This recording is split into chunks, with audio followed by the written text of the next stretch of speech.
Chapter 1. The 2nd of November 1950, near Unsan, North Korea. Captain Emil Kapaun dived behind a log dugout as machine gun fire tore through the pines overhead. Around him, 47 wounded Americans lay bleeding in the frozen dirt. The 8th Cavalry Regiment's position had collapsed. Chinese Communist forces poured through the perimeter in waves. The chaplain had one clear path to retreat south. He stayed. Pipe clenched between his teeth, the Catholic priest ran through withering fire, dragging another shattered soldier toward the makeshift aid station.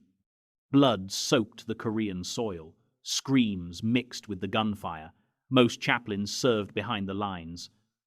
Kapaun had spent 3 days in the front trenches, moving between foxholes during the heaviest fighting. Now the battle was over. They had lost.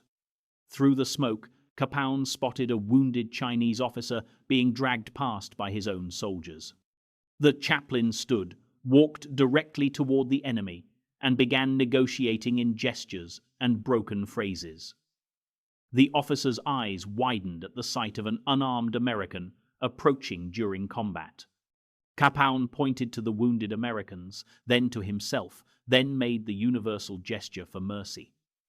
For 15 minutes, he convinced the Chinese to hold fire while he tended to casualties. The officer, perhaps impressed by the audacity or confused by this pipe-smoking priest walking calmly among rifles, agreed. Kapaun moved through Chinese soldiers, checking wounded, offering water, and speaking quiet prayers. When the ceasefire ended, he could have slipped away. The Chinese expected him to. Instead, he sat among his wounded and waited for capture, refusing to leave them to die alone. The Chinese soldiers arrived in force an hour later. They stripped the Americans of boots, coats, and weapons. November in North Korea was already below freezing, the cold cutting like knives. Kapaun watched guards rifle through the wounded men's pockets, taking watches, wedding rings, and photographs. One guard raised his rifle toward a sergeant, too injured to walk. The chaplain stepped between them, shaking his head. The guard hesitated, then moved on. Kapaun learned the first rule of captivity: calm defiance worked better than pleading. The guards zip-tied the ambulatory prisoners with wire, 73 men total from the overrun positions. Those 2 wounded to march were left behind. 3 shots echoed as the column moved north. Kapaun stopped, about to turn back, but a rifle butt drove him forward. He stumbled, caught himself, and kept his pipe lit. The march began immediately. No food, water, or rest. Chinese forces had flooded across the Yalu River in overwhelming numbers, catching Americans off guard. Now they drove their captives north toward the border, racing against American air power and artillery. The column moved through frozen rice paddies and along mountain trails slick with ice. Guards screamed, "Kuai! Kuai! Faster! Faster!" Men fell. Guards kicked them upright. Some didn't get up. The column kept moving. Kapaun helped a corporal with a shattered ankle, shouldering the man's weight mile after mile. His own feet left bloody prints in the snow. Around him, other prisoners stumbled barefoot, their feet already turning black with frostbite. After the first night march, 12 men were dead. Crossing the frozen Chongchon River 3 days later, Kapaun counted 61 survivors. He noticed the Chinese guards rotating positions, the fresher troops taking point while exhausted soldiers fell to the rear. This army operated differently than expected. They weren't the brutal guards of Pacific War stories, but ideological soldiers convinced they were liberating Korea from American imperialism. They distributed communist pamphlets and made speeches about revolutionary brotherhood. Then they bayoneted prisoners who couldn't keep pace. The contradiction would define everything that followed.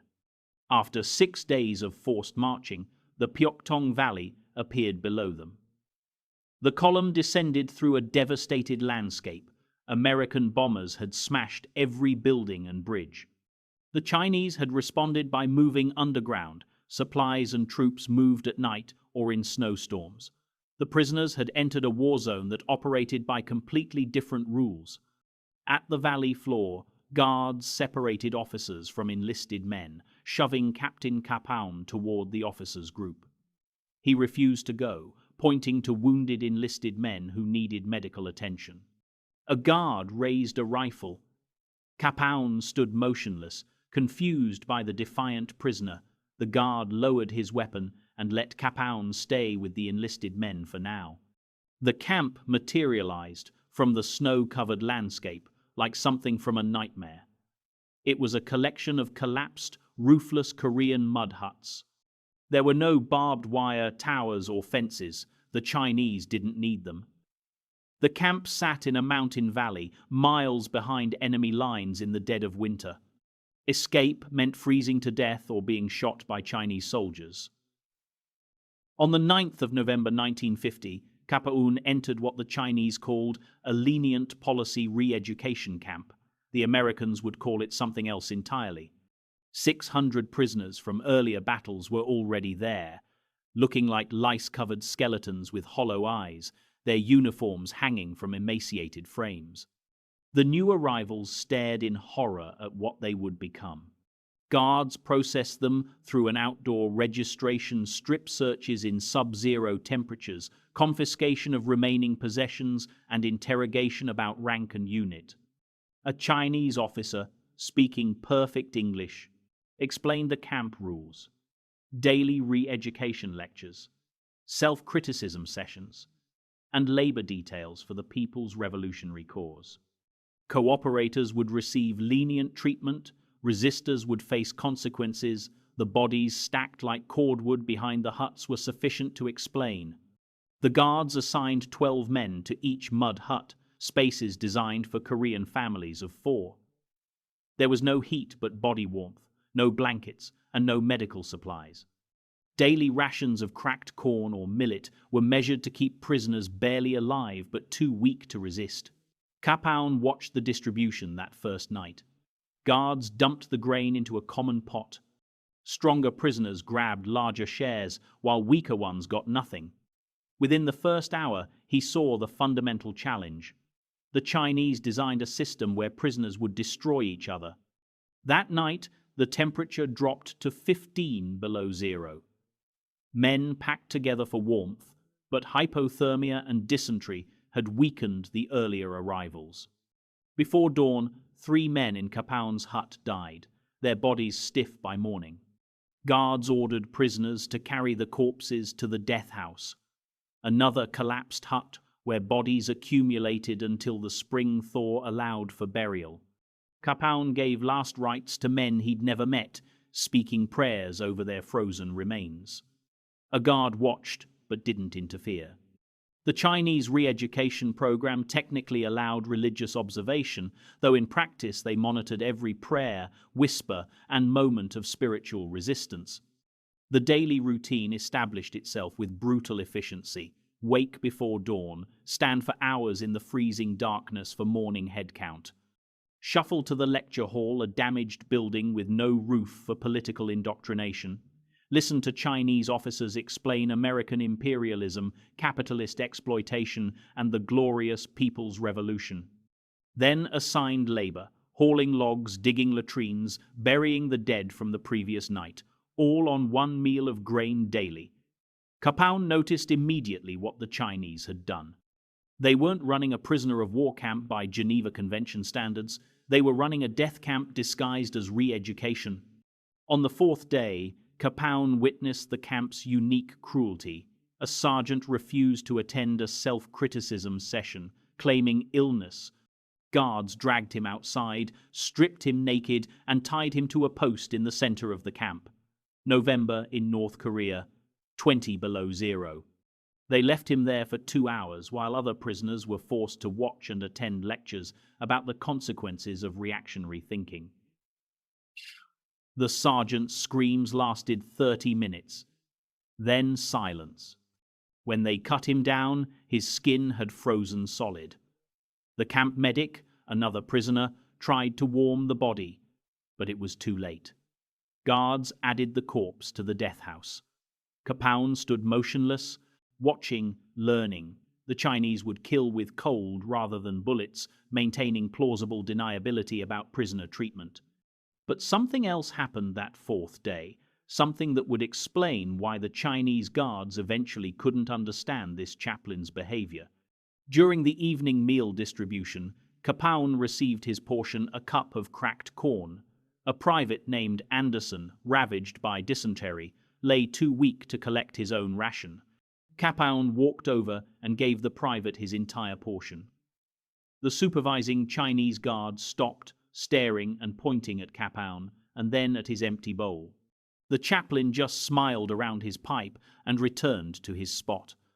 The guard shook his head, made a note, and moved on.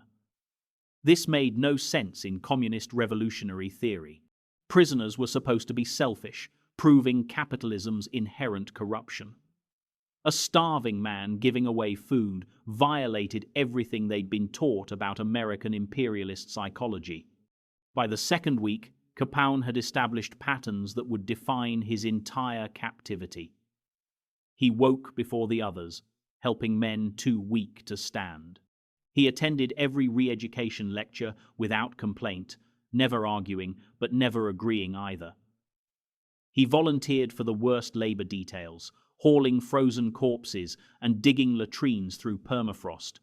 And every single evening he gave away portions of his food to men closer to death than himself. The other prisoners started noticing. The guards started noticing. In a camp designed to break men through isolation and selfishness, one prisoner was doing the opposite. He was building community through systematic self-sacrifice. The Chinese camp commander, a political officer named Wong, called Kapaun for interrogation on November 22. Wong spoke excellent English, educated in missionary schools before the revolution. He wanted to understand this Catholic chaplain who violated every prediction of prisoner behavior. "Why refuse to save yourself?" Wong asked. "Why give food to men who would die anyway? Why choose suffering when cooperation could bring better treatment?" Kapaun responded simply, "These are my men." Wong dismissed him, confused. The Revolutionary Handbook had no category for this type of resistance. Later that day, Kapaun received a slightly larger rice ration. He immediately divided it among 3 dying privates in his hut. By December, the death rate in Pyeongtaong camp reached 18 men per day. The Chinese blamed American weakness and capitalist softness. In reality, they had created conditions specifically designed to maximize suffering while maintaining the appearance of lenient treatment. No overt torture, no mass executions, just cold, starvation, disease, and the psychological warfare of watching friends die while guards quoted Mao Zedong. Kapaun continued his pattern, sharing food, smuggling medicine, conducting secret prayer services, carrying men too weak to walk. His own body began to fail. Dysentery, pneumonia. His weight dropped from 170 pounds towards skeletal levels. But he wouldn't stop. The first sign of organized resistance appeared during Christmas week. Prisoners had secretly crafted a crude cross from scavenged wood. Kapaun planned a midnight mass. The Chinese had forbidden religious services, calling them the opiate of the people, but they hadn't counted on 600 prisoners willing to risk punishment for one moment of spiritual defiance. On Christmas Eve, 1,950 in temperatures 40 below zero, in a collapsed Korean hut surrounded by death, Captain Emil Kapaun led communion using smuggled rice as a sacrament. Guards discovered the service halfway through.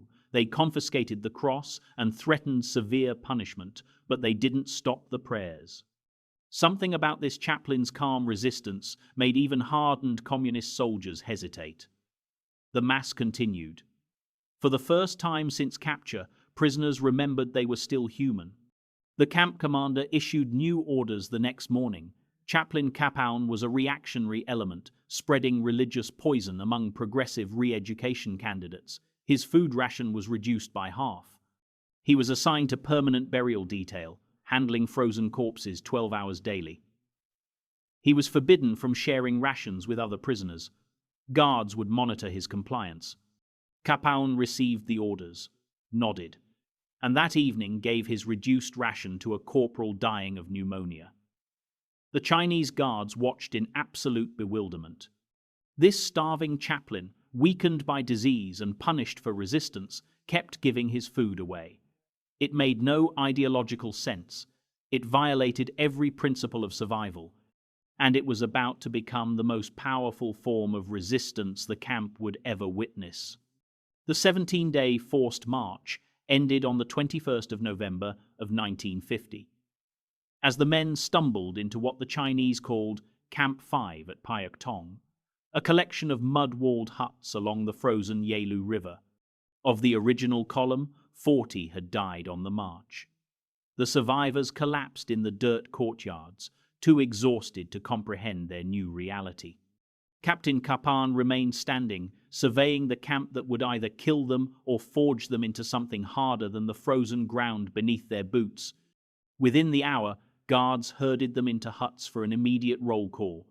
A Chinese officer stood on a wooden platform, his breath clouding the sub-zero air as he called numbers in accented English, forcing each prisoner to shout their response. When Private First Class Herbert Miller, weakened by dysentery, failed to answer loud enough, a guard struck him across the face with a rifle butt. Miller fell.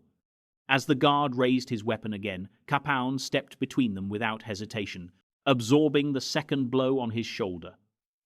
The guard screamed in Chinese. Kapaun stared back, silent, his presence enough to make the guard lower his weapon. An officer barked an order and roll call continued. Miller lived. The first hour established the rules: random violence, arbitrary cruelty, and one man willing to stand in the gap. Work details began at dawn. Guards roused the prisoners with shouts and rifle butts against the hut doors. Kapaun and 200 others were marched half a mile to the river's edge to spend 12 hours breaking ice and hauling stones. The Chinese were building reinforced positions along the riverbank, anticipating American airstrikes, and the prisoners became the labor force. Without gloves or proper boots, hands split open in the cold, and feet went numb inside useless cloth wrappings. Men who fell from exhaustion were beaten back to their feet. The chaplain worked alongside Corporal Patrick Schuler, who moved slowly, methodically, conserving energy. Kapaun noticed this immediately. Schuler was thinking beyond today, rationing his strength. The chaplain filed away the observation that survival here required intelligence, not just endurance. Meals came twice daily, morning and evening, in wooden buckets carried by camp trustees, Chinese-approved prisoners who received extra food for cooperation. Each man got a tin cup of cracked corn or millet mixed with water, sometimes with cabbage leaves floating in the grey liquid. On the fourth day, Kapaun watched the distribution carefully. The trustees gave larger portions to men near the front, leaving the buckets nearly empty by the time they reached the back. The mathematics of starvation. The chaplain began positioning himself at the rear, taking the smallest portion, then quietly redistributing his share to the weakest men. Private William Funchess, skeletal and shaking from malnutrition, received half of Kapaun's ration. The guards noticed, but said nothing, seemingly confused by the behavior, unable to categorize a man who gave away his own survival. The guard hierarchy revealed itself within the first week. The camp commandant rarely appeared, delegating authority to a cadre of junior officers. 3 main guards dominated prisoner interactions, nicknamed by the prisoners based on their behaviors. The screamer worked dawn shifts, shouting orders and distributing beatings with systematic regularity. The smoker took afternoon duty, often distracted, standing at his post lighting cigarettes. The watcher handled evenings, a silent, observant man who noticed everything but rarely intervened unless challenged. Kapaun studied their patterns. The screamer was dangerous but predictable. The smoker was careless. The watcher was intelligent and therefore the most threatening. The chaplain adjusted his behavior accordingly. learning which guard would tolerate his interventions and which would respond with violence. 3 weeks became 6. The cold intensified. Men began dying not from single incidents, but from the cumulative weight of starvation, disease, and exposure. Dysentery swept through the huts, turning them into foul-smelling death chambers. Pneumonia claimed anyone whose immune system finally collapsed. Kapaun moved through the sick like a ghost, offering what comfort he could. He stole medical supplies from the Chinese dispensary, hiding bandages and sulfur powder in his filthy cassock. When caught, he argued with the guards until they grew tired of the confrontation and waved him away. His defiance became routine, almost boring to them. This was his strategy: be persistent enough to become an accepted nuisance rather than a threat requiring elimination. By the second month, Kapaun's understanding of what was possible in this frozen hell was shaped by 3 men. First was Sergeant First Class Herbert Miller, the mechanic he had protected during the first roll call, who taught him ingenuity. Despite his own weakness, Miller could fix anything: torn clothing, broken utensils, even a crude stove he fashioned from scrap metal that gave their hut minimal heat. He taught Kapaun that survival meant making the camp work for you, not against you. Use what exists, waste nothing. Second was Captain Sidney Essensten, a Jewish doctor from New York who the Chinese allowed to treat prisoners in a makeshift medical hut. Essensten had no supplies, no medicine, nothing but his knowledge.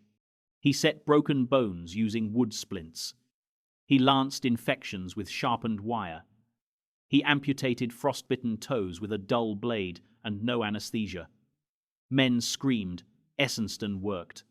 Kapaun assisted him, holding down patients and cleaning wounds with melted snow.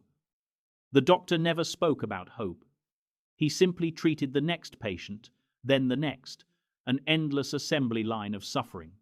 From Essensten, Kapaun learned that action mattered more than emotion. Do the work. Feel later. Third was Private First Class Ralph Nardella, a 20-year-old from Boston who was mentally fracturing. Haunted by the memory of his best friend freezing to death during the march, Nardella talked to himself constantly, rocking in a corner of their hut. Most prisoners avoided him, disturbed by his deterioration. Kapaun sat with him every evening, speaking quietly, grounding him in reality. Some nights it worked. Some nights Nardella screamed until the watcher came and threatened to shoot him. Kapaun would cover Nardella's mouth with his hand, absorbing the screams into his own body, protecting the kid from himself. This taught the chaplain what he already knew but kept forgetting. Some men break, not from weakness, but from too much weight. His job was to carry what they couldn't. The work details continued through December and into January 1951. The prisoners built gun emplacements and dug trenches, knowing every structure they erected would be used against American forces. This knowledge ate at some prisoners worse than the starvation. They were collaborating, however unwillingly. Lieutenant Walt Mayo, an infantry officer, confessed this to Kapaun as they stood at the riverbank, staring at a defensive position they had just completed. "We're helping them kill our people," Mayo said quietly. Kapaun, channeling what he learned from Essensten, responded, "We're keeping ourselves alive today. Tomorrow we'll figure out tomorrow." Mayo nodded, but the guilt remained in his eyes. The chaplain filed this away too. Guilt could be as destructive as disease and would need to be addressed if they survived long enough. After 2 months, Kapaun stopped counting days. Time became measured differently, by deaths, beatings, and small victories like stealing an extra cabbage or hiding a sick man from inspection. The camp's rhythms became numbingly familiar. Wake, roll call, work, meal, political indoctrination, session, sleep. Repeat. The routine was designed to break them, to reduce human beings to obedient machines. But Kapaun noticed something during the 3rd month that changed his understanding of the camp's weaknesses. It happened during a political lecture. A young Chinese officer, an ideologue who spoke surprisingly good English, was explaining the superiority of collective society over American individualism. Kapaun sat in the back, exhausted, and barely listened until the officer declared, "We are all equal in the People's Army. We share everything. No man is greater than another." The hypocrisy was so blatant it was almost laughable. The guards ate better food, the officers wore warm coats, the commandant lived in a heated building while prisoners froze. But the ideology itself, the language of equality and sharing, gave Kapaun an idea that would define everything that followed. He began paying closer attention to what the Chinese said versus what they did. Their words emphasized collective good, but their actions protected hierarchy and individual power. This gap between ideology and reality was a weakness. It could be exploited, not through direct confrontation, which brought only violence, but through embodying their stated principles better than they did. When Kapaun shared his food, he wasn't just being charitable, he was demonstrating communist ideals more authentically than his captors. When he helped the weak, he was proving the superiority of selfless action over their hollow rhetoric. The guards couldn't understand this. They saw a starving man giving away his rations and labeled it foolishness. But Kapaun began to see it as the most subversive act possible, living their propaganda more honestly than they could. This realization shifted everything. The camp was no longer just a place to survive. It was a stage where actions carried meaning beyond immediate survival. Every time Kapaun intervened to save a man, he was declaring that human life had value independent of political systems. Every time he stole medical supplies, he was asserting that compassion trumped authority. Every time he stood between a guard and a prisoner, he was demonstrating that moral courage could exist even in frozen hell. The guards couldn't execute him for this, because executing a man for being too generous would expose their ideology as the lie it was. They were trapped by their own propaganda. By late February, Kapaun had become something unique in Camp 5. Not a leader in the traditional sense, but a center of gravity. Men gravitated toward him because his presence meant food might be shared, wounds might be treated, dignity might be preserved. The guards watched him constantly, puzzled and increasingly frustrated. The watcher once pulled Kapaun aside and asked through an interpreter why he gave his food away when he was obviously starving. Kapaun looked directly at the guard and said, "Because that's what my faith requires." The guard shook his head and walked away.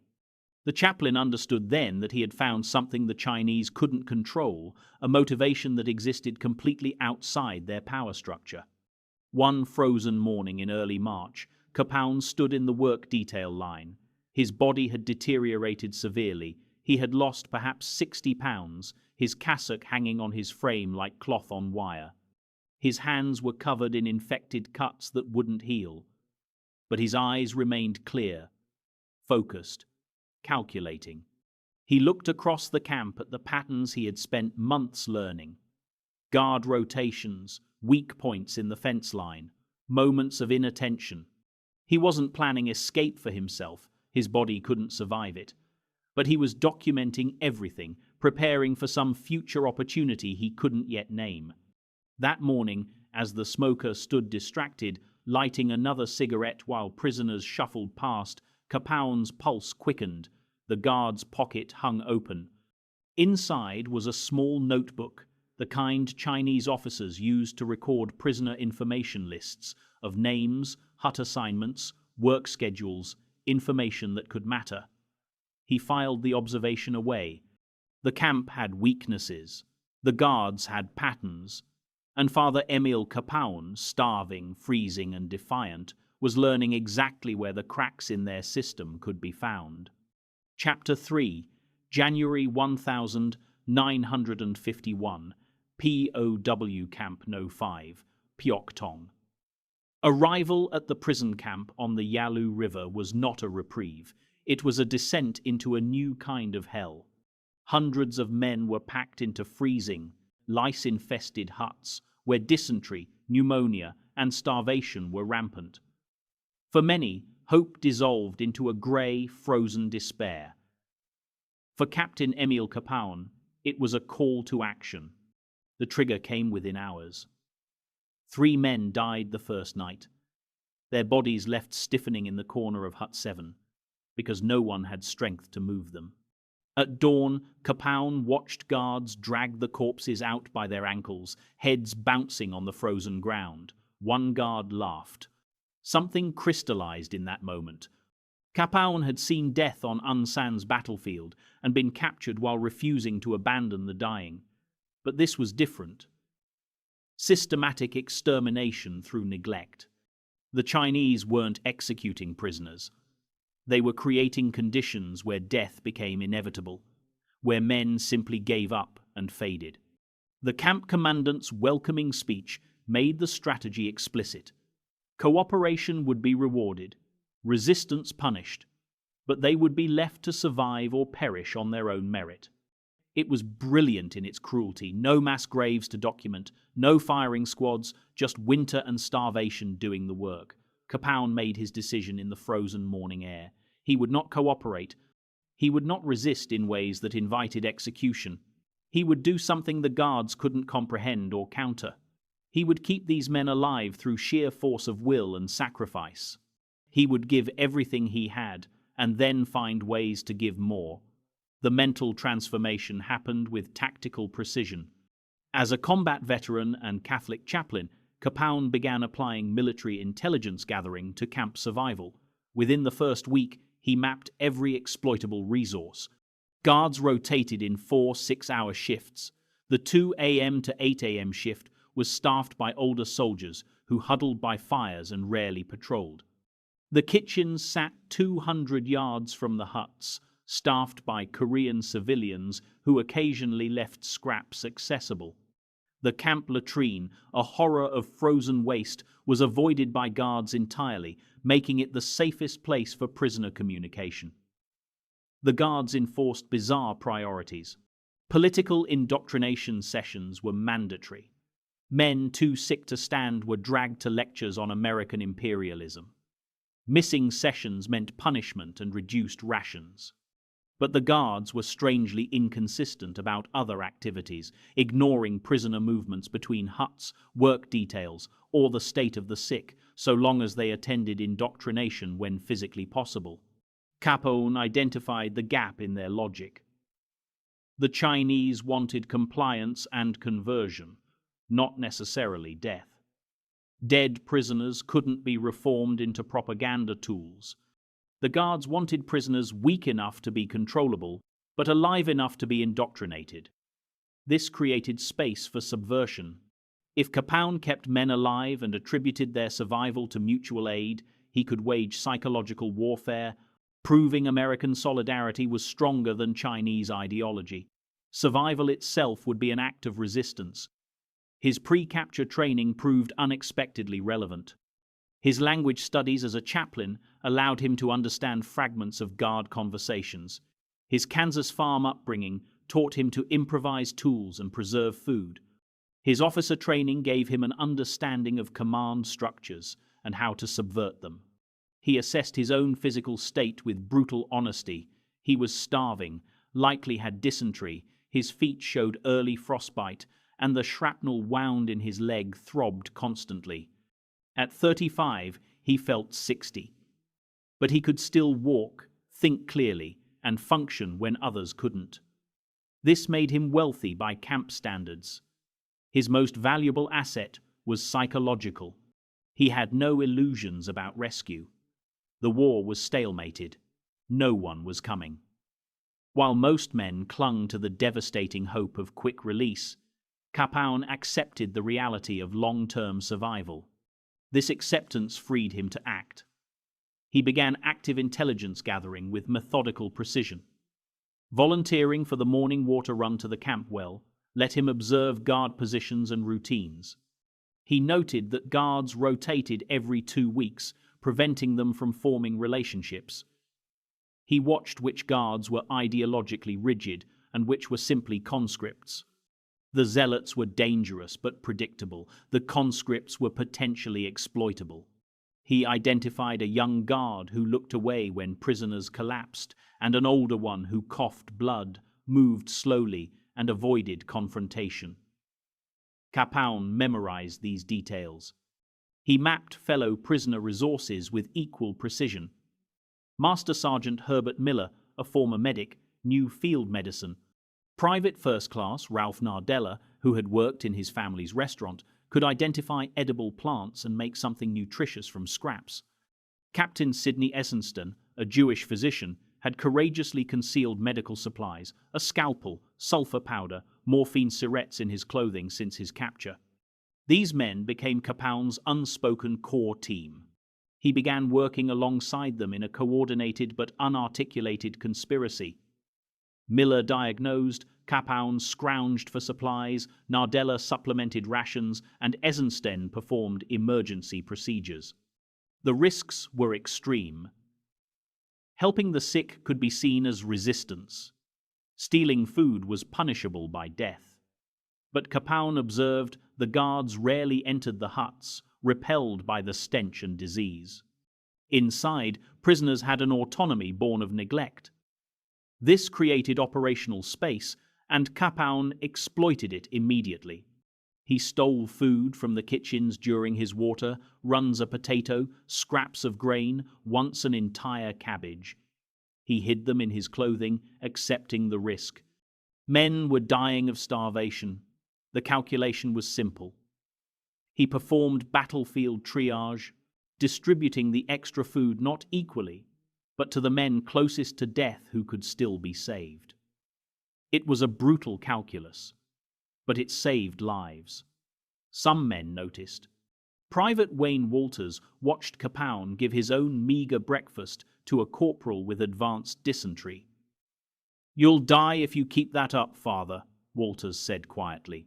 Kapaun's response was matter of fact. "I'm stronger than he is right now. I can survive one missed meal. He can't. We keep the weakest alive, or we all die."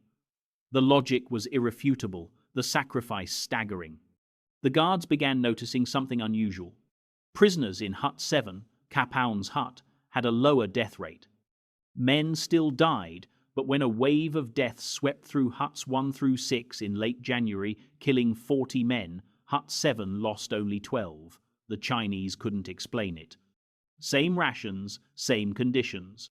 The senior political officer, Chen, investigated, questioning prisoners through interpreters. "Why do fewer men die here?" Coached by Kapaun, the men gave vague answers. "We encourage each other. We share body heat. Nothing subversive." Chen sensed something was happening and ordered increased surveillance. This forced Kapaun to adapt. He became more careful, using latrine runs for cover communication, hiding food in wall gaps, and conducting medical procedures at night. The scrutiny made everything more dangerous, but Kapaun became more strategic. Observing that guards were inattentive during snowstorms, he used these windows to steal firewood from their supply, one piece at a time. The wood meant warmth, and warmth meant fewer deaths from hypothermia and pneumonia. When guards noticed their shrinking woodpile, they blamed Korean civilians, never suspecting the starving prisoners. By late January, Kapaun had a rhythm: morning for reconnaissance and theft, midday for indoctrination, which he attended without resistance or cooperation, afternoon caring for the sick, evening distributing food, night making rounds to comfort the dying. The physical cost was devastating. He lost weight rapidly, his dysentery worsened, and his injured legs swelled with infection.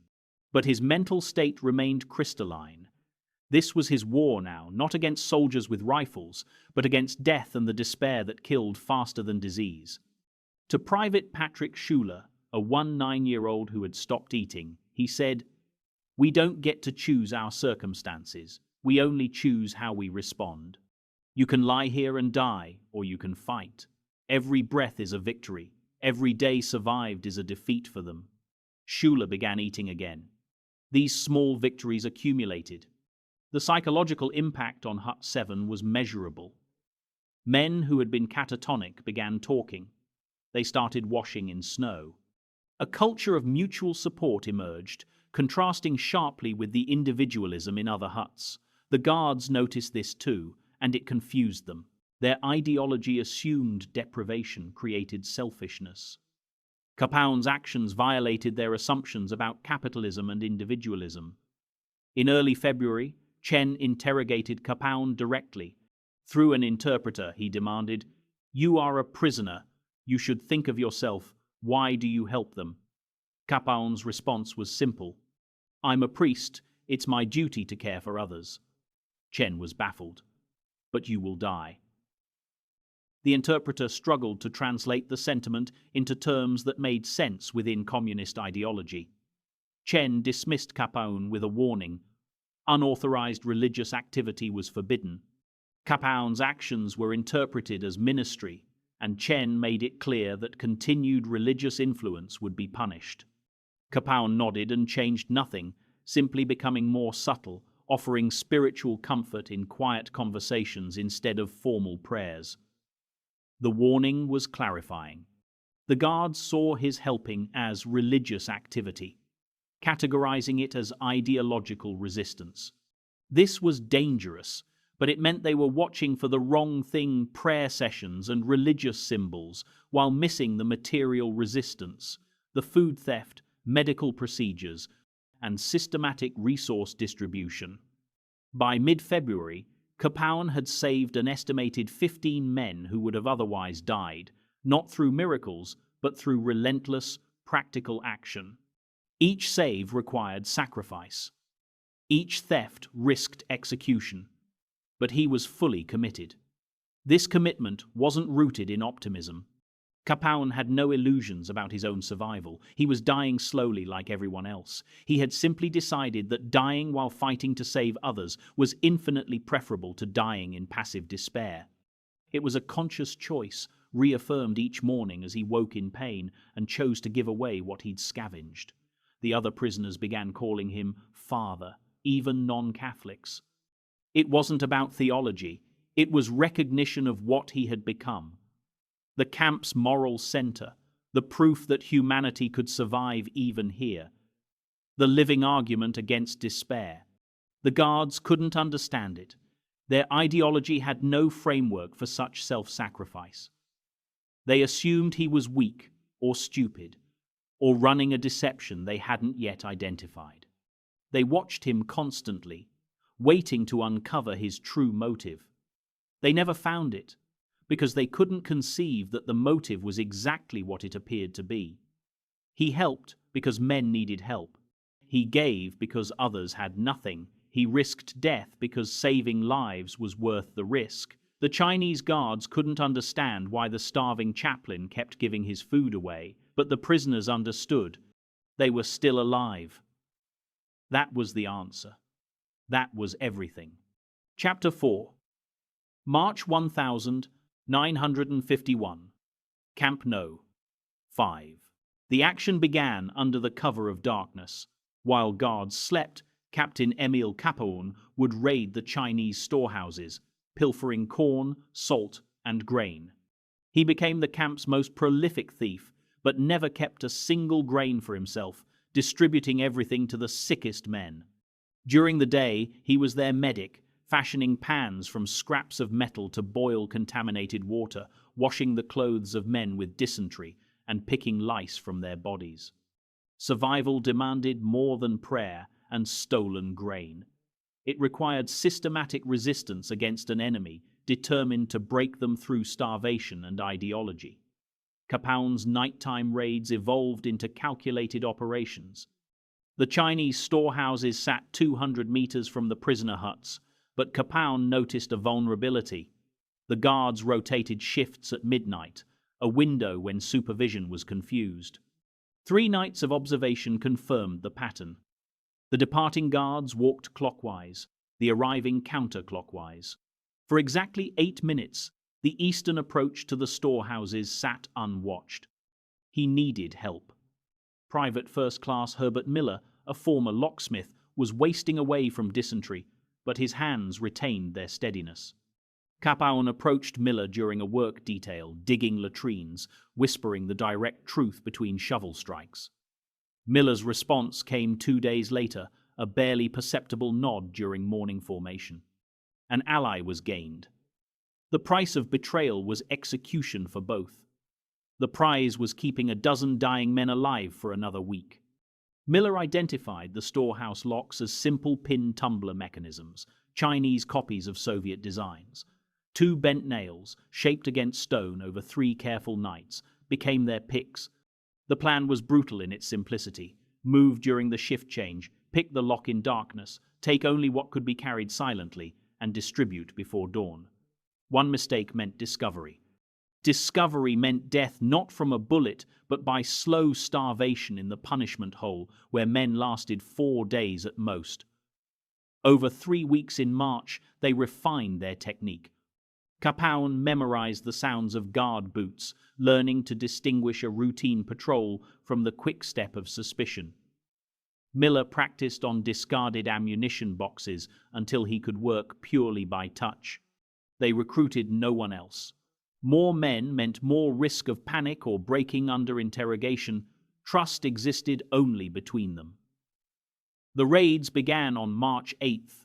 At midnight, they used the eastern route, Miller ahead with the picks, Kapaun 10 paces behind as a lookout. The lock took 4 minutes. Miller's hands shook, but the pins aligned.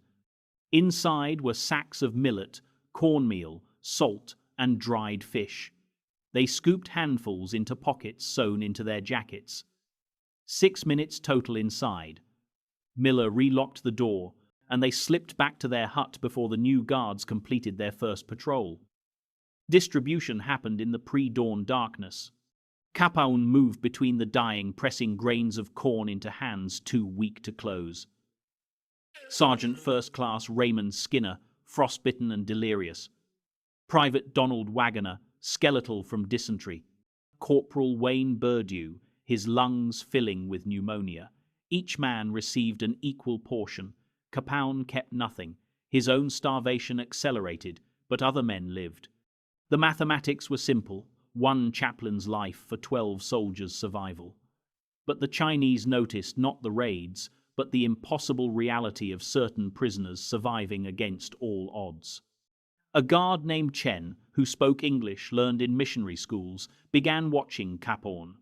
He saw the chaplain moving between huts after dark, noted his steady weight loss despite rumors of stolen food, and saw the suspicious improvement in men who should be corpses. Chen started asking casual questions during work details about Kapaun's nightly movements and activity near the storehouses. The interrogation came on March 15th. Chen pulled Kapaun aside, demanding answers about the food. Kapaun responded with scripture quoted in perfect Mandarin. Asterisk, blessed are those who hunger and thirst for righteousness. Asterisk, Chen's face darkened. Religion was a tool of Western oppression, he retorted. Kapaun merely smiled and returned to formation. But Chen's surveillance was now constant. The raids had to stop or evolve. Miller suggested switching targets to the medical supply building, which was less guarded because the Chinese assumed prisoners lacked the knowledge to use its contents. But Kapaun knew medicine.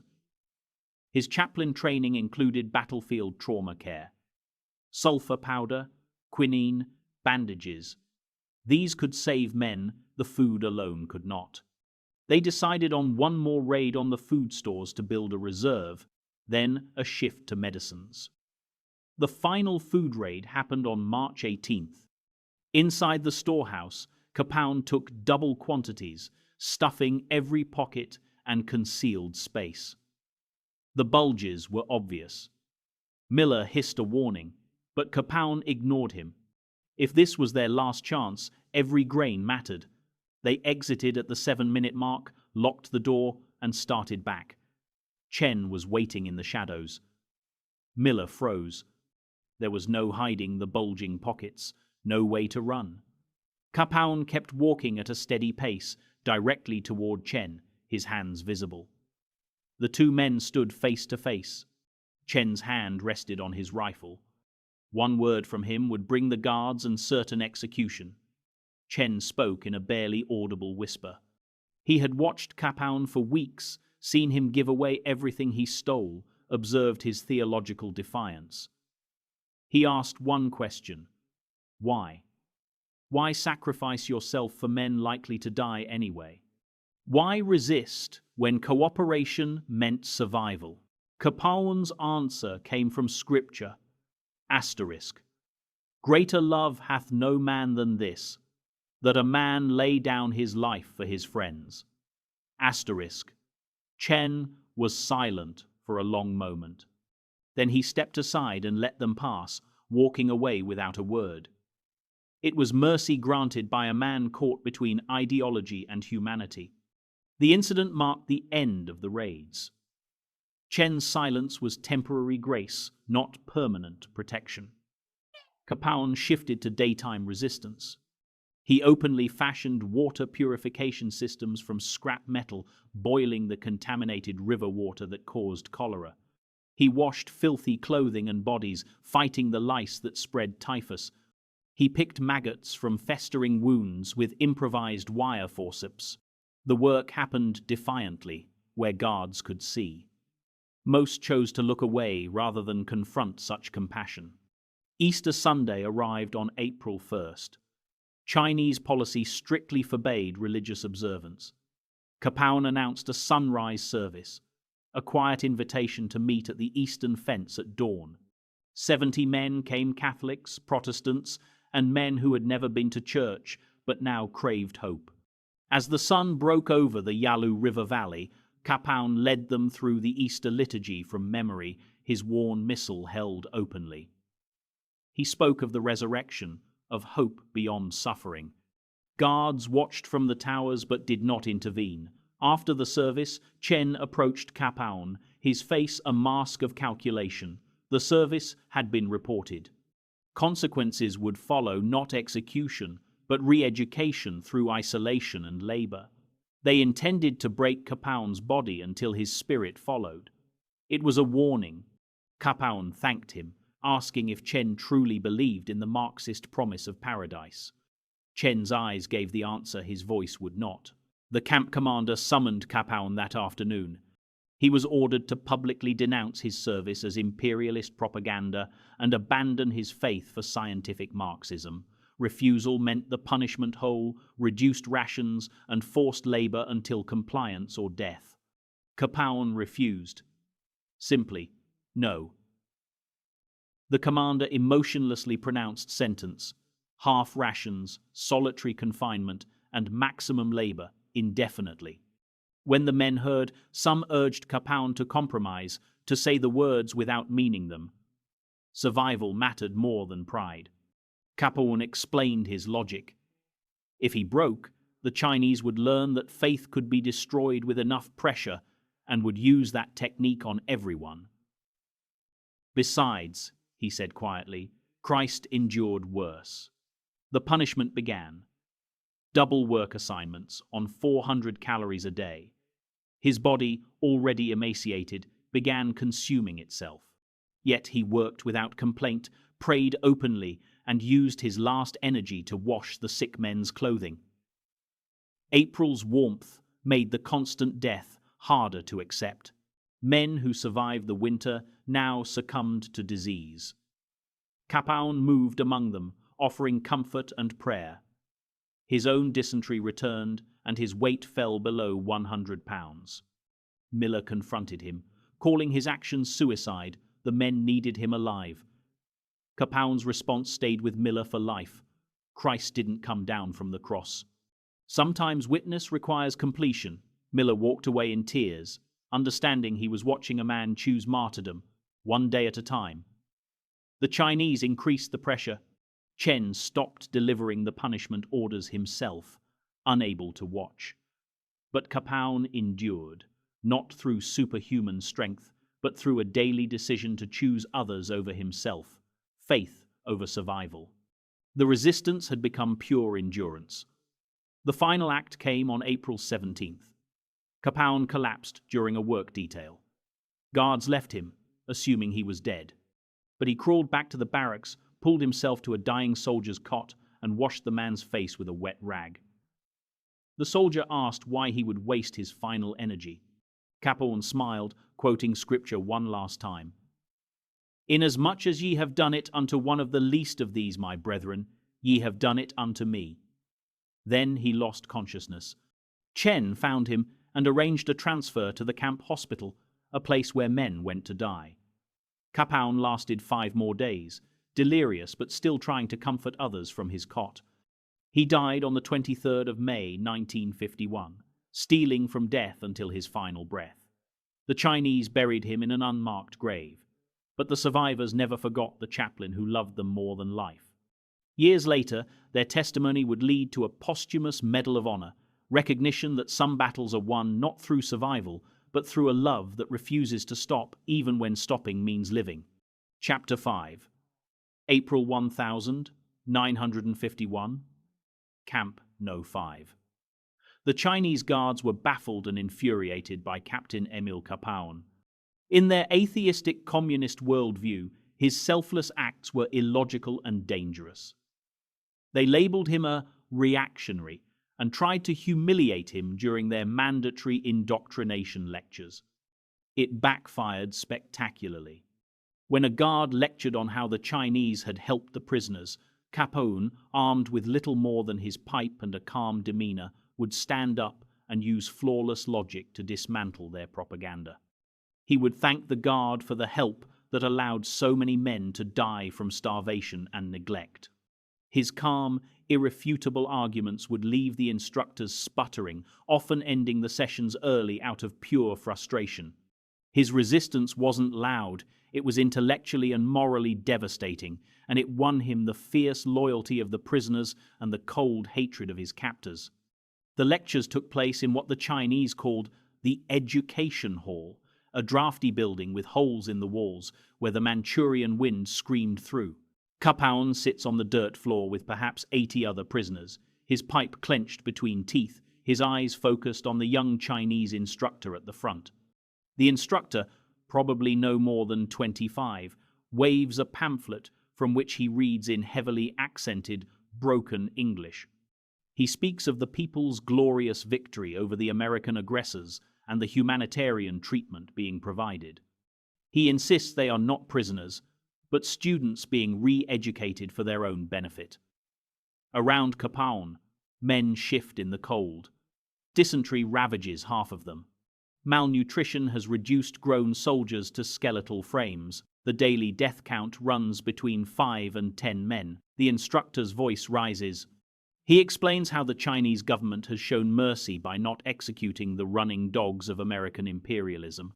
How the food rations, though modest, demonstrate socialist generosity.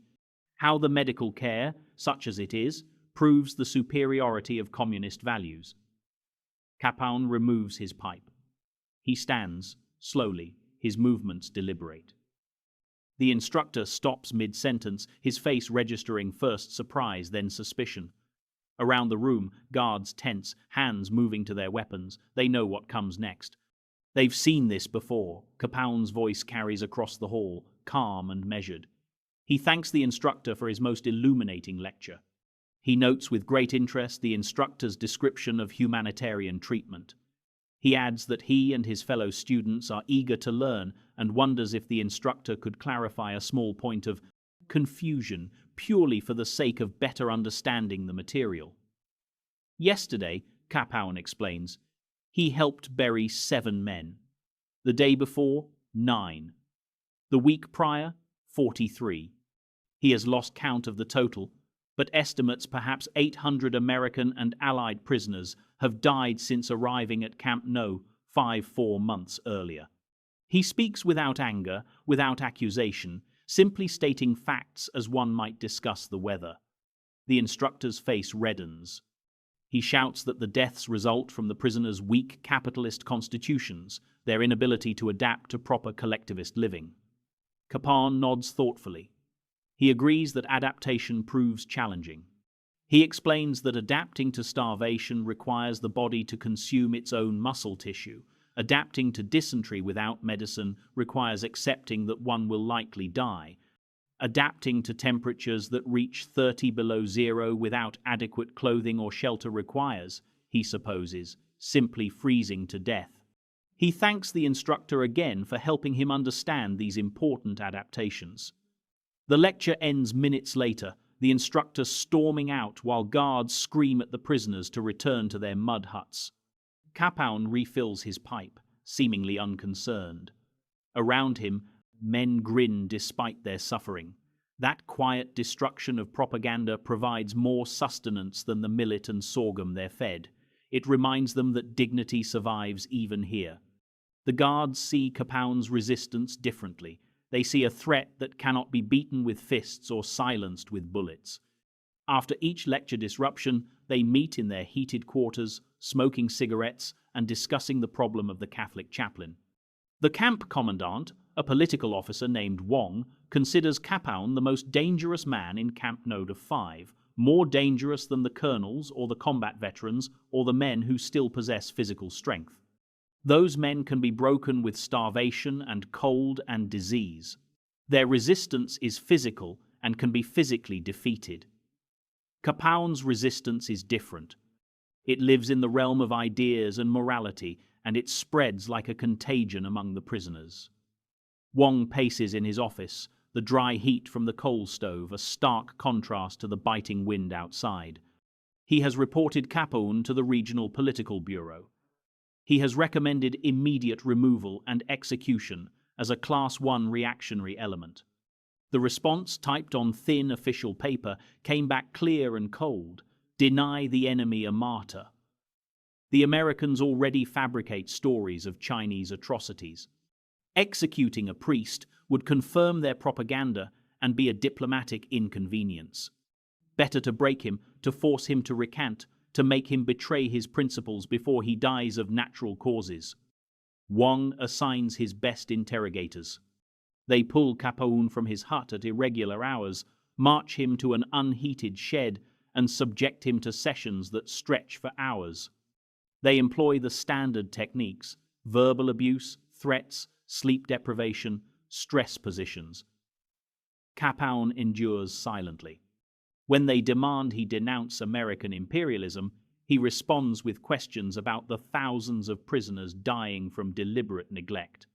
When they insist he admit the superiority of communism, he asks why a superior system requires prison camps and forced labor. His resistance remains intellectual, infuriatingly calm, and absolutely unbreakable. The guards increase pressure elsewhere. They watch Kapaun constantly, documenting his movements, his interactions, his acts of charity that they cannot comprehend. They see him share his meager food ration with men too sick to feed themselves. They see him wash wounds with water he could drink. They see him pray over dying men of every faith and no faith. They see him steal from the Chinese supply stores, taking food and medicine that he distributes to those who need it most. Wong orders Kapaun's rations reduced by half. The theory is simple. A starving man thinks only of survival, not of resistance. But Kapaun simply shares the reduced ration more carefully, eating less himself, ensuring the weakest prisoners receive something.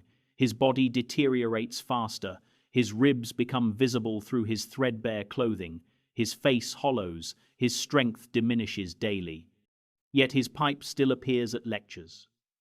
His voice still rises with those calm, devastating observations. His hands still tend the sick. The guards cannot understand this. In their materialist ideology, self-preservation is the highest law. A man should grasp what he can, hoard what he has, survive at any cost. Kapaun's behavior contradicts everything they've been taught about human nature. Some guards whisper that he is insane. Others suspect he is a different kind of threat, something their training never prepared them to confront. Wong tries a new approach in May 1951. He isolates Kapaun in a separate hut, cutting him off from the prisoners he serves. The hut is smaller, colder, farther from the latrine. No visitors allowed, no communication permitted. The goal is to break the bond between Kapaun and the other prisoners, to make him watch helplessly as men die without his comfort. The isolation lasts 3 days. On the 4th day, Wong finds that prisoners are intentionally violating camp rules, accepting beatings and punishment details, all to be thrown into the isolation hut with Kapaun. They volunteer for the punishment. They smile as guards beat them. They shout insults at instructors to ensure they're locked away. Within a week, the isolation hut becomes the most sought-after accommodation in camp. Wong ends the isolation. Kapaun returns to the main population. The chaplain has won again without raising a fist. The interrogations intensify. Guards drag Kapaun to sessions 3 or 4 times weekly. They keep him standing for hours. They blast him with accusations. They promise release if he cooperates, death if he doesn't. They show him confessions signed by other prisoners, documents where men have denounced America and embraced communism. They expect Kapaun to break like the others. He doesn't break. He asks the interrogators questions instead. He wonders aloud how many of them truly believe the propaganda they recite. He notes the inconsistencies in their ideology. He points out that their actions contradict their stated principles.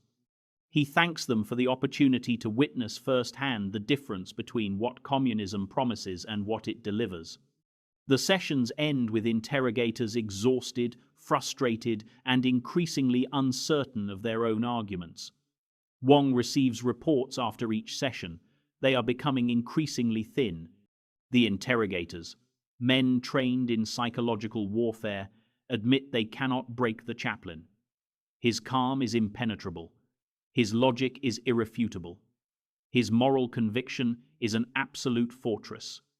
The final straw comes as a formal, handwritten request for reassignment from Lieutenant Chen, his most ruthless interrogator. Chen states that continued sessions with prisoner Kapaun are ideologically counterproductive, and that the prisoner's sophistry is damaging to the morale and certainty of the interrogating. Officer. Wong reads the lines again, a cold knot tightening in his stomach. The terrible truth is undeniable. Kapaun is converting the interrogators. Not to Christianity necessarily, but to doubt. And doubt is the most dangerous contagion in a totalitarian system.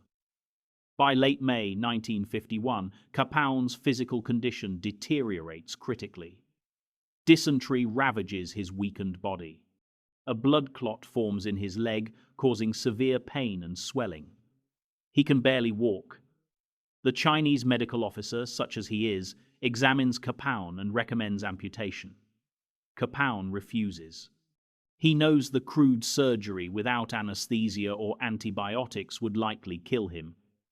He chooses to endure the pain and continue his work.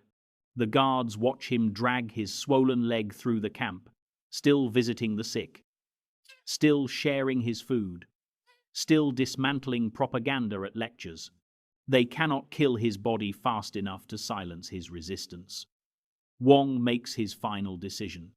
On the morning of the 23rd of May 1951, guards arrive at Kapaun's hut. They announce he is being transferred to a hospital for proper medical treatment. The prisoners know what this means. The Chinese hospital is where men go to die, isolated from witnesses, denied care, left to expire in filth and darkness. It is how the Chinese solve their most persistent problems without the appearance of execution. Kapaun knows it too. He gathers his few possessions, his pipe, his rosary, a small prayer book somehow preserved through months of captivity. He says goodbye to the men in his hut, his voice steady, his faith unshaken. He tells them to continue resisting, to maintain their dignity, to remember they are men and not animals, regardless of how they're treated. Guards lead him away, supporting his weight as his infected leg refuses to function.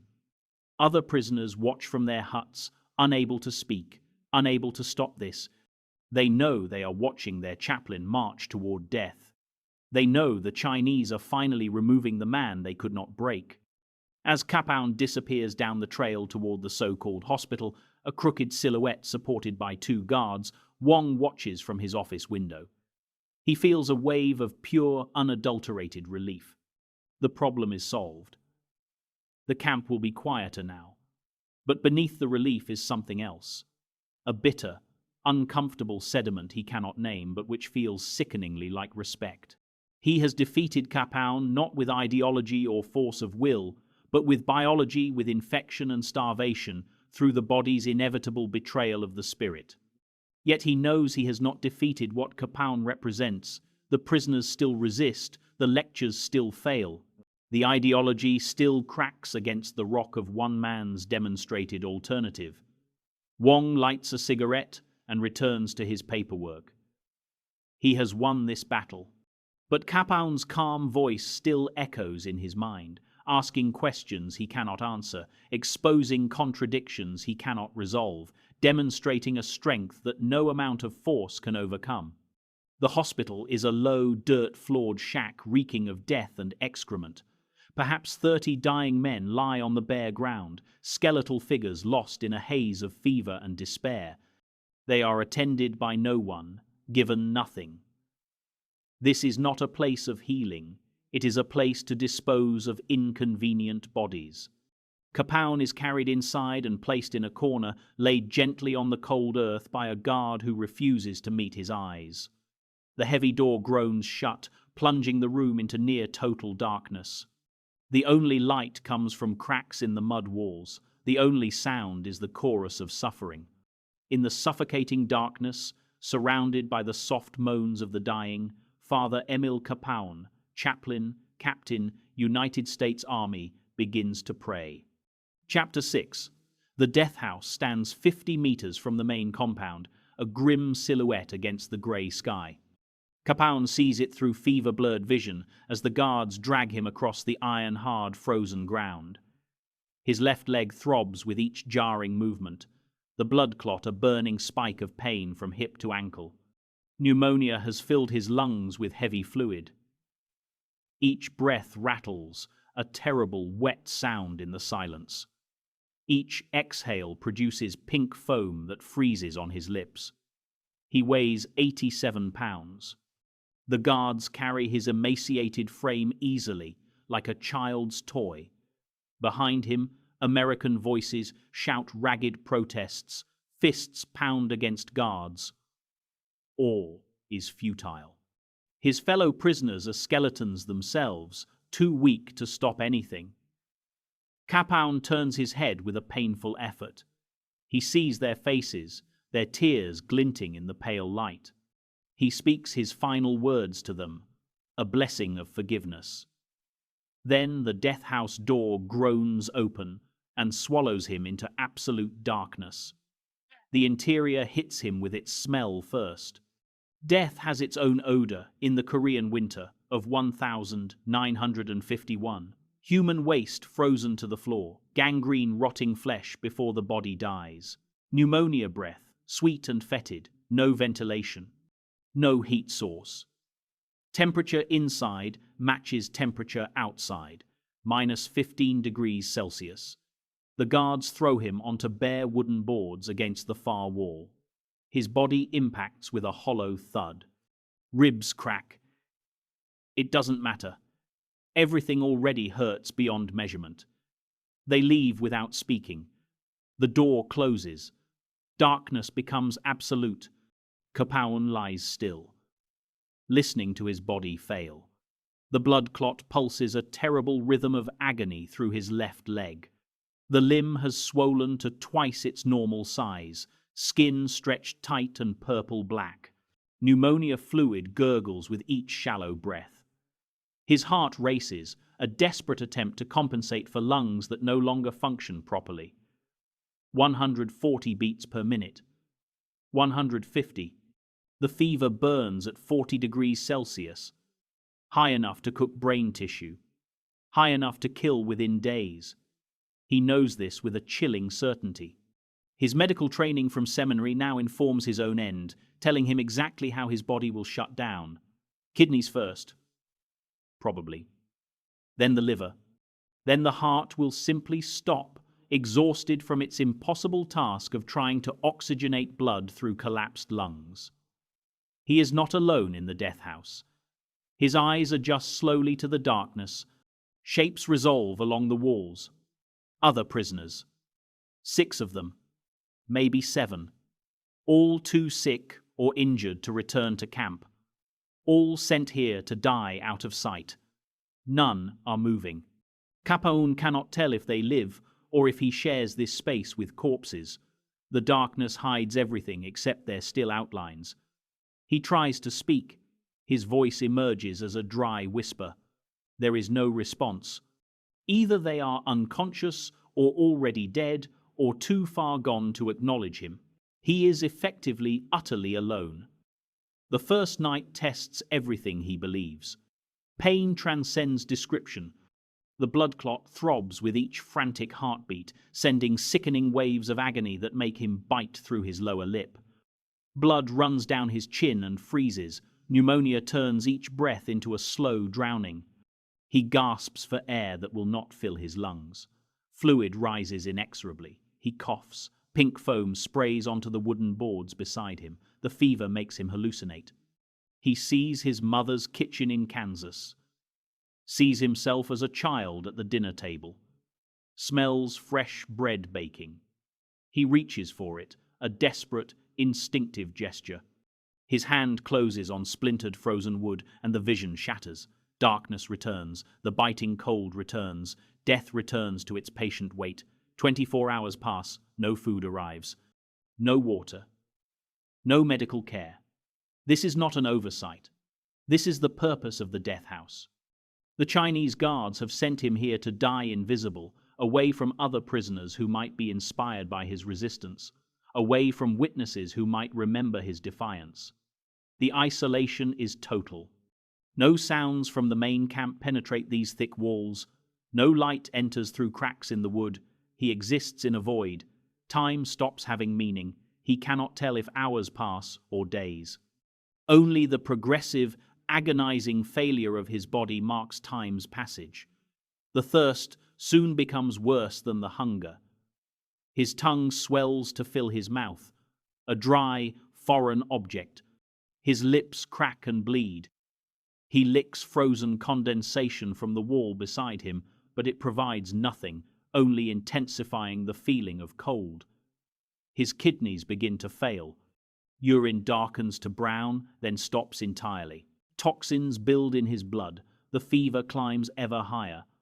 On the second day, though, he cannot be certain. It is the second day Kapaun realizes he can no longer feel his left leg. The blood clot has completely blocked all circulation. The limb is dying, tissue necrotizing from lack of oxygen. In a hospital, amputation would be immediate and life-saving. Here, gangrene will spread slowly upward until it kills him through sepsis. He tries to move the leg. Nothing happens. It is dead weight. He reaches down to touch it. The flesh feels alien, cold as the floor, hard as wood. His leg has become a foreign object rather than part of his body. The smell of rotting tissue begins to permeate the air around him. Sweet. Nauseating. It is the same smell that warned him in his seminary anatomy class that preservation had failed and tissue was decomposing. Except this tissue is still attached to his living, breathing body. He is rotting alive. The fever peaks on the third day. His temperature reaches a critical 41 degrees Celsius. Brain damage begins at this threshold. Hallucinations intensify, becoming more real than the frozen darkness. He sees his ordination ceremony, Bishop Paul Schulte placing heavy hands on his head. He feels the weight of vocation settling onto his shoulders. He sees his deployment orders. He sees the troopship carrying him to Korea. He sees the faces of every soldier he comforted, every wound he bandaged, every dying man he prayed over. He sees Mike Dow receiving the cigarette, a small act of grace. Sees Herb Miller eating the stolen food. Sees the louse races that made men laugh despite everything. He sees himself giving away his rations day after day while his own body consumed itself. There is no regret. Even now, burning with fever and dying alone in darkness, no regret surfaces. This clarity is a gift. This is what shepherd means. This is what love requires. A total gift, nothing held back, death included. His breathing changes on the fourth day. The pneumonia has won. Both lungs are nearly solid with fluid and infection. He gasps like a fish on dry land.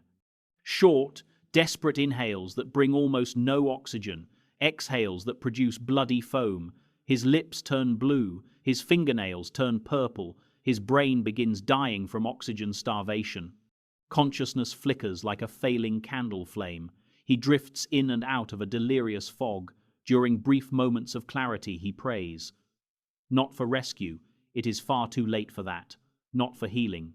He is beyond that possibility. He prays for the men in the main camp. He names them individually as their faces rise through the fever dreams. He prays for the Chinese guards. He prays for the communist commanders. He forgives them, specifically and individually, for his murder. Because this is murder. Deliberate. Calculated. Death by policy in the death house 50 meters from camp. He forgives them anyway. This is what his faith demands. This is what his final words to the men meant. Forgiveness is not an emotion. It is a decision. He decides. Again and again, through the delirium. Forgiveness. The 23rd of May 1951 approaches midnight. Kapaun's heart begins to fail. The cardiac muscle has utterly exhausted itself, trying to compensate for lungs that no longer function. 160 beats per minute. The rhythm becomes irregular. It begins skipping beats. His blood pressure drops precipitously. His extremities go cold. His brain, starved of oxygen, begins its final shutdown. Consciousness narrows to a single pinpoint of light. The darkness of the death house merges with the deepening darkness behind his eyes. He can no longer distinguish between the external and internal void. Pain finally fades. Not because it lessens, but because his nervous system no longer has the capacity to process the signals. His body has moved beyond pain and into its final stage. Shutdown, system failure, death. His last conscious thought is a prayer. Not of words. He is beyond words now. It is just an intention. Love. For the men he served so completely, for the guards who killed him, for the God who receives him. The prayer dissolves into the vast silence. His breathing stops. 3 short, hitched gasps. Then nothing. His heart beats 5 more times. Slower, slower, it stops. Captain Emil Kapaun, United States Army chaplain, dies alone on the bare wooden boards in the death house at Pyeongtaung prisoner of war camp. No witnesses saw his final moment. No last rites were given. No ceremony marked his passing. Just death in darkness while the camp slept 50 meters away. The guards find his body 2 days later. They drag it outside into the pale light and throw it onto the frozen pile of corpses awaiting mass burial. His body has stiffened in death, limbs locked in their final position. The left leg remains grotesquely swollen, black and putrid with gangrene. His face shows the evidence of the fever that killed him, dried blood on his lips, skin stretched tight over his skull, eyes sunken deep into their sockets.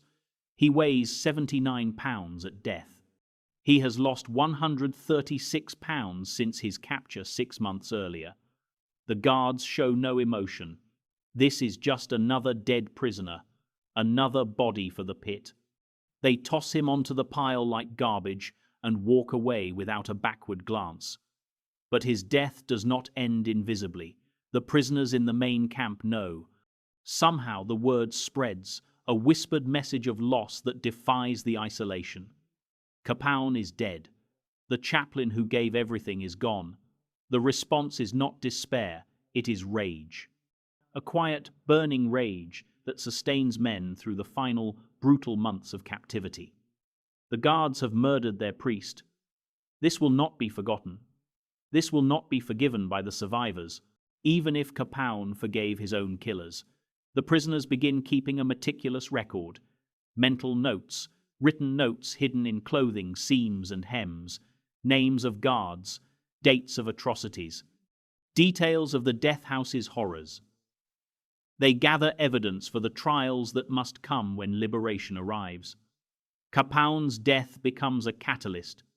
His murder transforms their passive resistance into active documentation. The men he served will bear witness. His story will survive even if his body rots in an unmarked pit. The ground thaws. The mass grave where Kapaun's body lies with so many others remains unmarked. Its location known only to the guards who dug it. Negotiations begin for prisoner exchange. The war grinds slowly towards stalemate and an armistice. The survivors of Pyeongtaek prepare for liberation. They carry Kapaun's story with them. They carry the memory of his sacrifice. They carry the proof of his murder. When American forces finally process the repatriated prisoners in 1953, the testimonies begin. Hundreds of men describe the chaplain who gave his food away, who stole from Chinese supplies to feed the dying, who defied guards to comfort the sick, who died in the death house after a total self-sacrifice. The official reports document everything. But recognition, real recognition, will take decades. The Medal of Honor will wait 62 years. Sainthood will require an investigation spanning generations. Kapaun died unknown, except to the men he saved. His vindication would come slowly, but it would come. The guards who threw him in the death house could not kill his story. They could not kill the love that motivated his sacrifice. They could not kill the faith that sustained him through torture and starvation and finally death. They killed only the body. Chapter 7, 1953 to 2021. After the Korean War, repatriated POWs told the world the story of the Saint of Camp 5. His deeds became a legend, a testament to faith and duty under unimaginable pressure. In 1993, the Catholic Church named him a servant of God, opening his cause for canonization. The most profound recognition came on the 11th of April 2013 with a posthumous Medal of Honor. For decades, his body was believed lost in an unmarked North Korean grave. But in March 2021, the Defense POW MIA accounting agency announced it had positively identified the remains of Father Emil Kapaun among unknown soldiers returned after the war. That September, his remains were returned to his home diocese in Kansas, where thousands lined the streets to honor the chaplain who refused to leave his men. The survivors came home in August 1953 during Operation Big Switch. Of approximately 3,000 Americans held at Camp 5, barely 1,100 survived to see freedom. They stepped off transport planes, gaunt and sick. The debriefings began immediately. Intelligence officers wanted tactical information about camp layouts and interrogation methods. What they got instead, from man after man, were stories about a Catholic chaplain who had died in a prison hospital 2 years earlier. Staff Sergeant Herbert Miller, who had weighed 185 pounds at capture and 92 at liberation, told debriefers about the priest who gave away his food. Captain William Funches described how Kapaun had stolen medicine and food from Chinese supplies, risking execution every time. Private First Class Robert Wood recounted the chaplain melting ice in a rusty can for dysentery patients too weak to move. The pattern emerged across hundreds of debriefing transcripts. The men spoke not of their own suffering, but of the chaplain who had suffered with and for them. In October 1953, the Army awarded Kapaun the Distinguished Service Cross based on his actions during the battle at Unsan and the first weeks of captivity. His parents received the medal, learning their son had died in May 1951. They never learned where he was buried. The citation mentioned his courage under fire, but said nothing of the months of systematic self-sacrifice that dozens of men credited with saving their lives. That part stayed in classified files as the nation turned from an unpopular war to peacetime prosperity. The Korean War became America's forgotten war almost before the shooting stopped. With no victory parades and few monuments, the POW stories, especially those ending in death, disappeared into the silence. Kapaun's parents kept his memory alive in Pilsen, Kansas, population 150, donating his personal effects to the local Catholic school. But the full story remained locked in military records and in the memories of men who found it easier not to speak. The trauma was too fresh. Many survivors struggled with what would later be recognized as PTSD, and speaking of the nightmares of cold, hunger, and death meant reliving it. Captain Funchess, who became a doctor after the war, wouldn't discuss his captivity for 20 years. When he finally did, it was to tell students about the chaplain, not himself. The survivors who did speak focused on Kapaun. It was somehow safer to honor the dead chaplain than to process their own survival. Meanwhile, official histories of the war gave Camp 5 a few paragraphs. The Pentagon's focus on tactical lessons meant individual heroism in prison camps didn't fit the narrative. The broader public knew nothing as the Korean War POW experience was overshadowed by World War II narratives and the growing Vietnam conflict. The generation that survived Camp 5 aged quietly, their stories rarely shared beyond VFW posts. The rediscovery began with the survivors themselves. In 1988, members of the Camp 5 POW Association started meeting annually. Now, in their 50s and 60s, an urgency to tell the story before it disappeared outweighed the pain of remembering. At their 1991 reunion, the survivors petitioned the Army to upgrade Kapaun's Distinguished Service Cross to the Medal of Honor, collecting sworn statements about his selfless actions. The petition went to the Army's Awards Review Board in 1993, but stalled for 2 decades. The problem was not a lack of overwhelming evidence, but bureaucracy. Medals of honor required eyewitness accounts of specific acts during combat, and the regulations didn't clearly account for sustained heroism in captivity. While the medal petition languished, another recognition moved forward. In 1993, Bishop Eugene Gerber of Wichita opened the cause for Kapaun's canonization.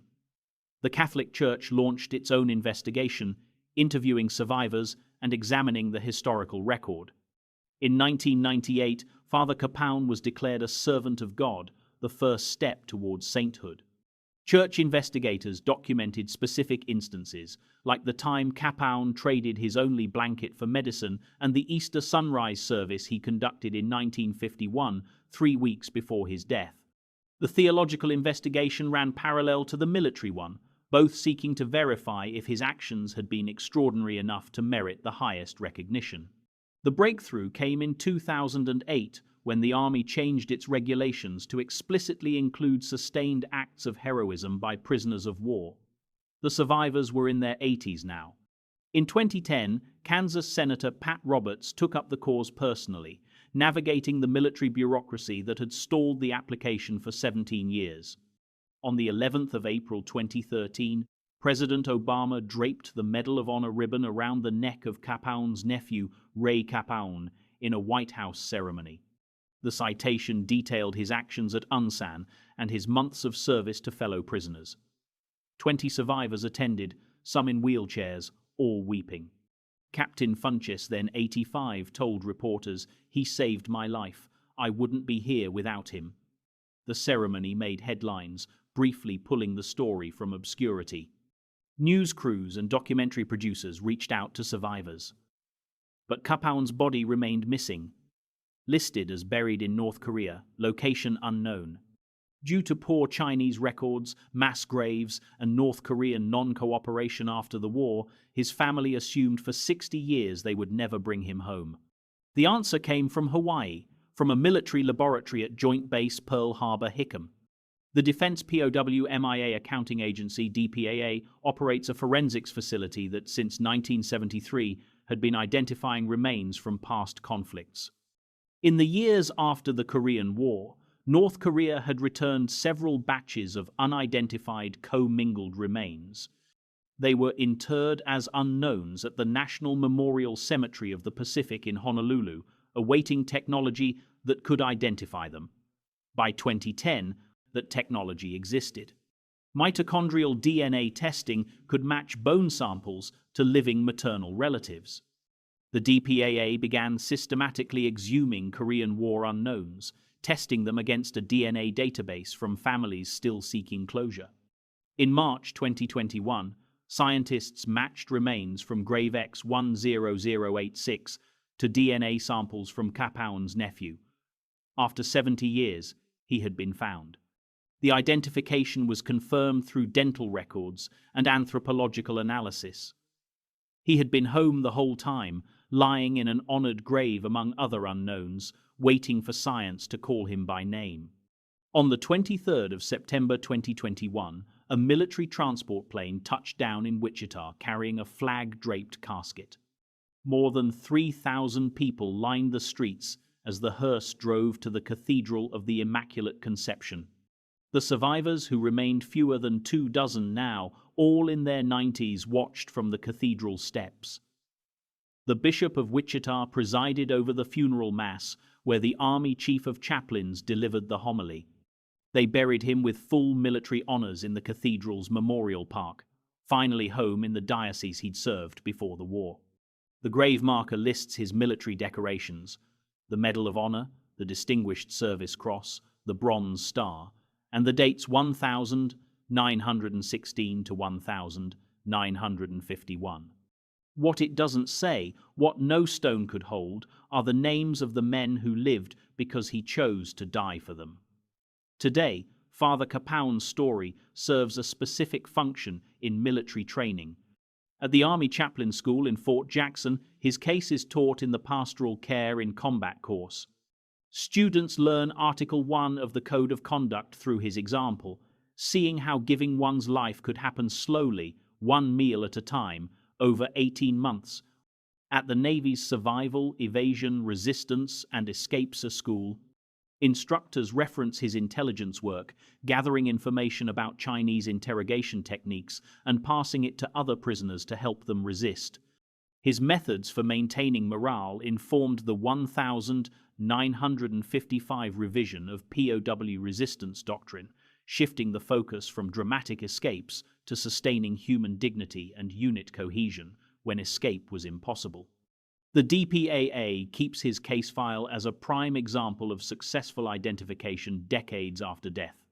The techniques used to identify his remains, mitochondrial DNA, dental comparison, and material evidence correlation, are now standard protocol. Every September, SERE instructors visit his grave, telling new students about the chaplain who refused to abandon his men. The lesson isn't abstract. It's documented in Medal of Honor citations, sworn testimony, DNA evidence, and a grave in Kansas that was empty for 70 years. In Pilsen, the town he left in 1944, the Father Kapaun Guild maintains a small museum with his personal items. Visitors can see his field, mass kit, letters home, and photographs from seminary. The Guild's president, his grandniece, reads the letters survivors still send, fewer each year, thanking the chaplain who died before she was born. She's noticed the men never called him a hero, they called him father. They wrote about small things: the time he made them laugh during a forced march, the prayer he whispered over a dying teenager, the way he traded his food for a scrap of cloth to dress a wound. They remembered not a saint, but a man who stayed when he could have left, who gave when he had nothing, and who died the way he lived, serving others. That is the story preserved now, not in monuments or films, but in training manuals, forensic laboratories, and in the memories of old men who survived because a priest from Kansas refused to save himself. His body came home, but his story never left. It was always there, carried by the men who survived, waiting to be heard. Now it is taught, documented, and honored, not forgotten anymore.